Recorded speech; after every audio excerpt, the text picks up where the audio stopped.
Hello વિદ્યાર્થી મિત્રો, ધોરણ 10 વિષય છે ગુજરાતી વ્યાકરણ। હવે આપણે આજે જોઈએ ક્રિયા વિશેષણ અને તેના પ્રકારો। ક્રિયા વિશેષણ એટલે શું? તો ક્રિયાના અર્થમાં વિશેષતા લાગનાર પદને ક્રિયા વિશેષણ કહેવામાં આવે। તો એ ક્રિયા વિશેષણ ક્યારે બને? તો એની અંદર રીત, ક્રિયાનો રીત, હેતુ, સ્થળ અને સમય હોય તો એ વિશેષતા લાગ્યું કહેવાય, એને ક્રિયા વિશેષણ કહેવાય। વિશેષણ નામના અર્થમાં વધારો લાવનાર પદ હોય તો ક્રિયા વિશેષણ ક્રિયાપદના અર્થમાં વધારો લાવનાર પદ હોય।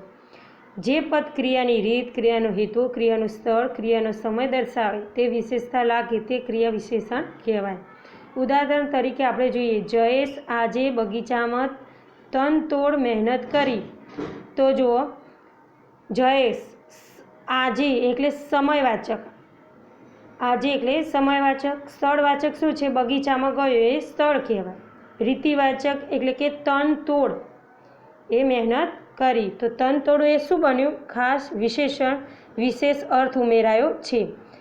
જ્યારે આજે સમયનો અર્થ થયો, બગીચા એ સ્થળ થયું, એ વિશેષ અર્થ ઉમેરે છે, એટલે એ રીતે આ બધા ક્રિયા વિશેષણો કહેવાય।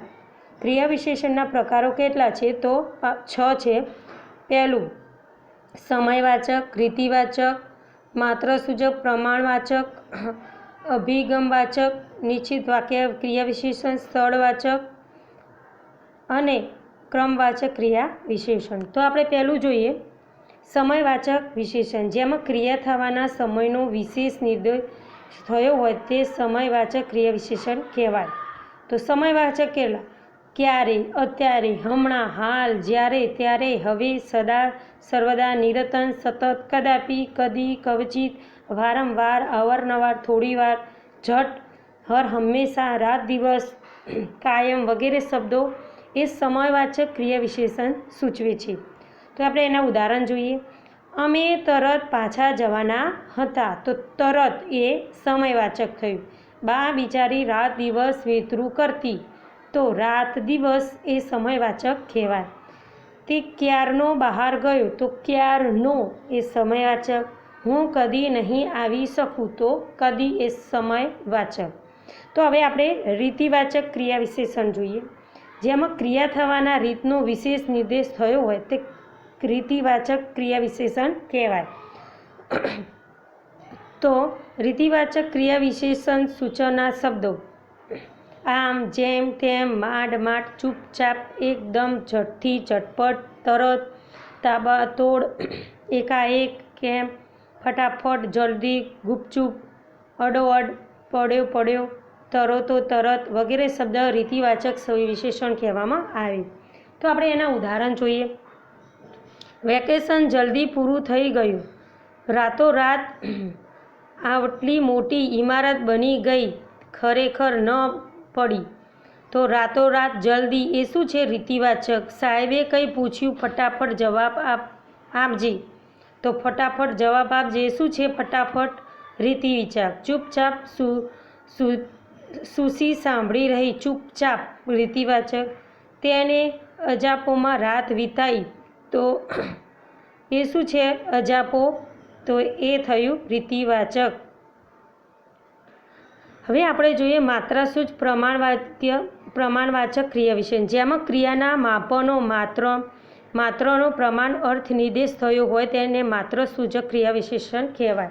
તો માત્રસૂચક ક્રિયા વિશેષણના આપણે ઉદાહરણ જોઈએ। ખૂબ, જરા, જરાક, લગાર, બસ, તદ્દન, છેક, અતિશય, અત્યંત, અતિ, ઘણું, વધારે, અનહદ, ઓછું, ઓછી, એટલું, થોડું વગેરે શબ્દો માત્રસૂચક ક્રિયા વિશેષણ સૂચવે છે। શીલવંત સાધુને વારંવાર નમીએ, તો વારંવાર માત્રસૂચક કહેવાય।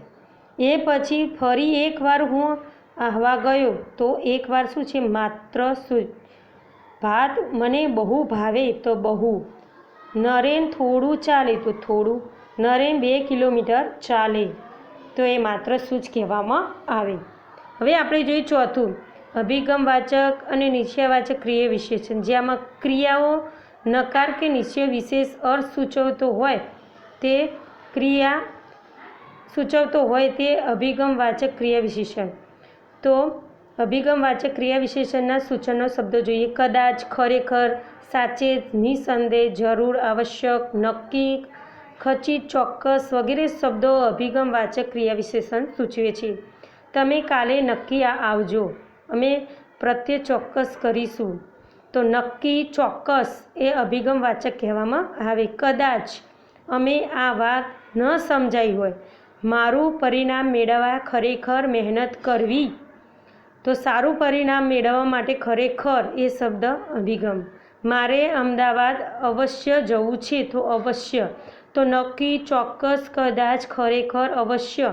તો આ નિશ્ચયવાક્ય અભિગમ કહેવામાં અભિગમવાચક અને નિશ્ચયવાચક ક્રિયા વિશેષણ કહેવામાં આવે. હવે આપણે જોઈએ સ્થળવાચક. સ્થળવાચક ક્રિયા વિશેષણ જેમાં ક્રિયા થવાના સ્થળો વિશેષ નિર્દેશ થયો હોય તે ક્રિયા સ્થળ દર્શાવે તે સ્થળવાચક ક્રિયા વિશેષણ કહેવાય.